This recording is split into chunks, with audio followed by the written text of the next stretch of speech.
नमस्कार। आप सभी का बहुत बहुत स्वागत है इस वीडियो में।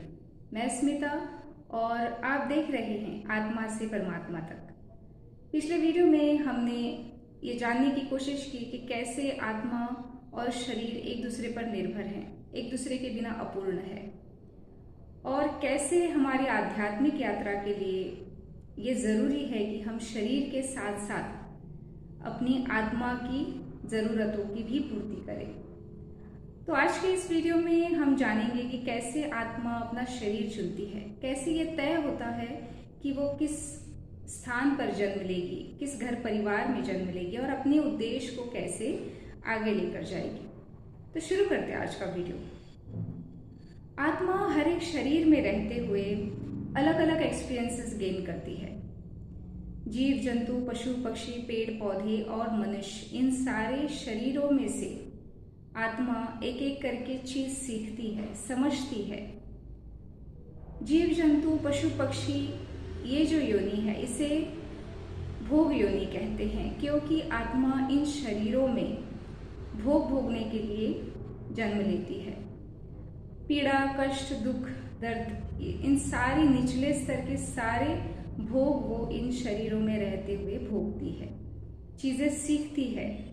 और जितना वो चीजें सीख कर मैच्योर बनती है तब उसे मनुष्य शरीर भेंट स्वरूप मिलता है, जैसे उसका प्रमोशन हो गया हो। और ये जब मानव शरीर, मनुष्य शरीर उसे मिलता है तो इसे कर्म योनि कहते हैं, क्योंकि आत्मा यहाँ पे कर्म करने के लिए मनुष्य शरीर में जन्म लेती है, कर्म करने के लिए, अपना उद्देश्य पूरा करने के लिए, इसलिए इसे कर्म योनि कहते हैं। लेकिन मनुष्य शरीर मिलना, मनुष्य जीवन मिलना, ये भी इतना आसान नहीं है, क्योंकि मनुष्य जीवन के साथ साथ उसे कई सारी विषय, विकार, वासनाएं, अशुद्धियां भी भेंट स्वरूप मिल जाती हैं। उसे इन सारी विषय विकारों से लड़ना है, युद्ध करना है और जीतना है, जीत कर पवित्र बनना है, और तभी वो अपना सोल पर्पस कर सकती है। तो ये जैसे डिवाइन की तरफ से चैलेंज होता है कि मनुष्य शरीर दिया है लेकिन विषय विकार भी दिए हैं, अशुद्धियां भी दी है, तो इन सभी चीजों पे उसको काम करना होता है। हर बार नया जन्म लेती है, अपनी विषय विकार, अशुद्धियों पर काम करती है, उन्हें खत्म कर कर खुद को पवित्र बनाती है और अपने उद्देश्य की तरफ आगे बढ़ती है। और इसमें भी कई सारे जन्म निकल जाते हैं।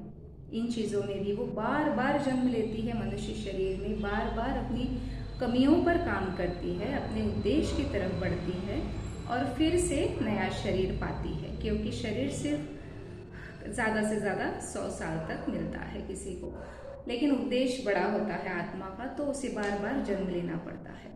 और अगर इन शरीरों में, मनुष्य शरीर में जन्म लेकर भी आत्मा ने कुछ काम नहीं किया, सिर्फ वो भोग विलाप में लगी रही, अपने शरीर की ज़रूरतों की ही पूर्ति करती रही, अपनी आत्मा की तरफ अगर उसने ध्यान नहीं दिया, तो उसे फिर से पशु पक्षी, जीव जंतु, इन सारे निचले स्तर की योनियों में उसे डाल दिया जाता है सीखने के लिए, क्योंकि वो अभी तक सीख के उसने कुछ काम उसका किया नहीं है।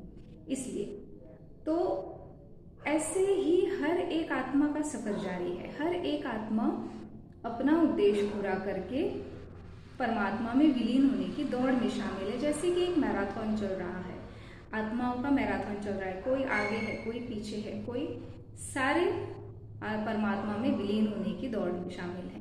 लेकिन ये चीज़ें हमें पता नहीं है, इसलिए हमें पता नहीं चलती, हम इस पर काम नहीं करते, अपने विषय विकारों, वासनाओं के साथ जीते रहते हैं। लेकिन इन चीज़ों को समझना बहुत ज़्यादा ज़रूरी है। आत्मा की आयु इसी पे निर्भर करती है कि उसने कितने जन्म लिए हैं, उसने अपने ऊपर कितना काम किया है, वो कितना ज़्यादा मैच्योर्ड है, उतने कितने ज़्यादा उसने अनुभव किए हैं, चीज़ों को सीखा है। जैसे अभी इन चीज़ों को कई लोग नहीं मानते, ऐसी चीज़ें बकवास लगती है, पागलपन लगती है। अगला जन्म, पिछला जन्म, इसमें कोई बिलीव जो लोग नहीं करते वो न्यू सोल्स हैं, क्योंकि उन्हें ये सारी बातें पता नहीं है और ना ही वो जानना चाहते हैं, इसलिए वो न्यू सोल्स कैटेगरी में आते हैं। जो लोग इन चीज़ों को धीरे धीरे जानने की कोशिश करें, समझने की कोशिश करें कि एटलीस्ट उनमें क्यूरियोसिटी है कि ये क्या है, कैसे होता है, और अपने भीतर भी वो कई सारे अनुभव देख रहे हैं, बदलाव देख रहे हैं, ऐसे जो लोग हैं वो यंग सोल्स हैं।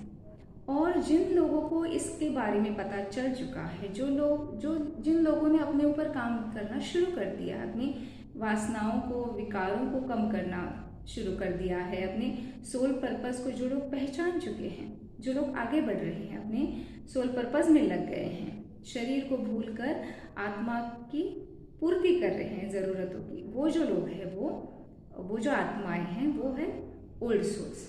तो ऐसा हर एक आत्मा का सफर जारी है, हर एक, कोई किसी के पीछे है, कोई किसी के आगे है, जिसका जितना ज़्यादा अनुभव उतना ज़्यादा उसकी एज। आत्मा किसी जन्म में पुरुष का शरीर चुनती है, तो किसी जन्म में स्त्री का शरीर, किसी जन्म में गरीब का जीवन, तो किसी जन्म में जीवन में धनी रिच जो है उसका जीवन वो चूज करती है। किसी जन्म में वो बहुत ज़्यादा काम करेगी, अपने आत्मा पे, अपने अध्यात्म में वो काम करेगी, या फिर किसी जन्म में वो ऐसे ही उसका जन्म निकल जाएगा। किसी जन्म में वो बहुत ज़्यादा दुख दर्द झेलेगी, तो उसका कोई जन्म सहज, सुंदर और आरामपूर्वक बीत जाएगा। तो ये सारी उसकी एक्चुअल में उसकी चॉइस होती है आत्मा की। हम एक्चुअल में ये जानना हमें बहुत ज़्यादा ज़रूरी इसलिए है ताकि हम हर वक्त कंप्लेन करते हैं कि हमें ऐसा शरीर क्यों मिला है, हम ऐसे क्यों दिखते हैं, हम इस स्थान पर क्यों हमारा जन्म हुआ है, हम इस जगह पे क्यों नहीं पैदा हुए, हमें वो जीवन क्यों नहीं मिला, हम इतने गरीब क्यों पैदा हुए हैं, या फिर हम ऐसे क्यों दिखते हैं, हम सुंदर क्यों नहीं दिखते। ऐसी सारी चीज़ें सोचते हैं और इस पर हम कंप्लेन के मोड में रहते हैं। लेकिन ये सारी चॉइस हमारी आत्मा की है। आत्मा हर एक तरह का अनुभव करना चाहती है, हर एक चीज़ सीखना चाहती है, क्योंकि बिना सीखे उसे आगे बढ़ना मुमकिन नहीं है। इसलिए उसे हर एक चीज़ सीखना ज़रूरी है। इसलिए वो खुद ये तय करती है, खुद डिवाइन से उसका सोल कॉन्ट्रैक्ट वो करा के आती है कि स्थान पर उसका जन्म होगा, ऐसा ऐसा उसका जीवन होगा और ये काम वो करेगी। ये सब कुछ तय होता है और ये सब कुछ हम खुद तय करके आते हैं। तो इन चीज़ों को जानना बहुत ज़्यादा ज़रूरी है।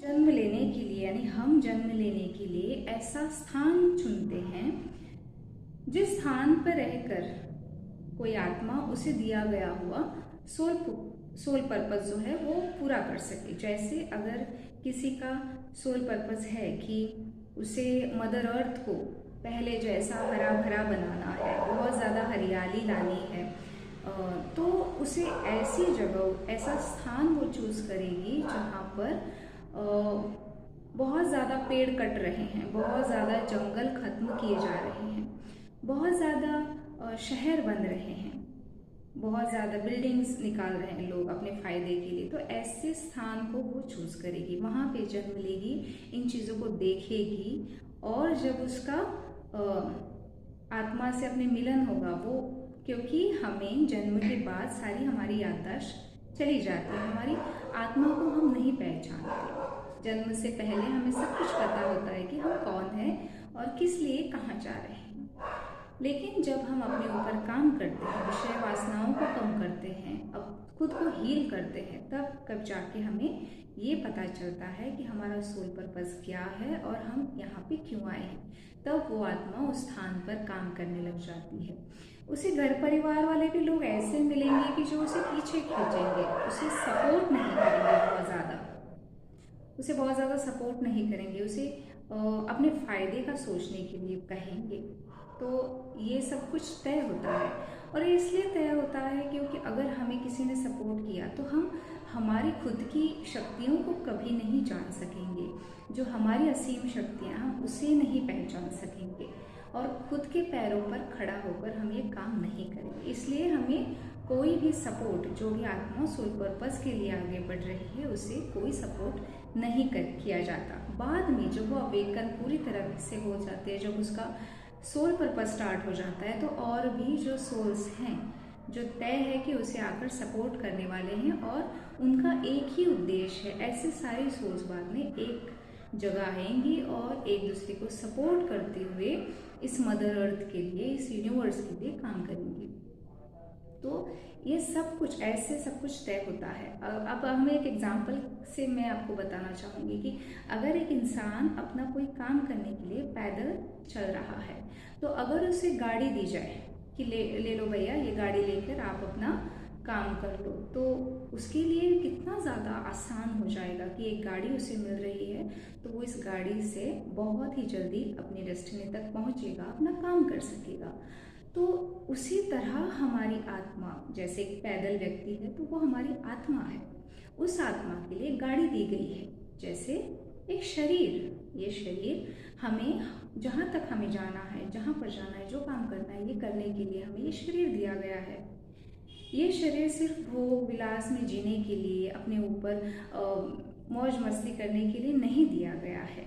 वो भी करना गलत नहीं है, करना है, लेकिन साथ ही साथ जिस काम के लिए जन्म हुआ है उसको करना बहुत ज़्यादा ज़रूरी है और समझना बहुत ज़्यादा ज़रूरी है।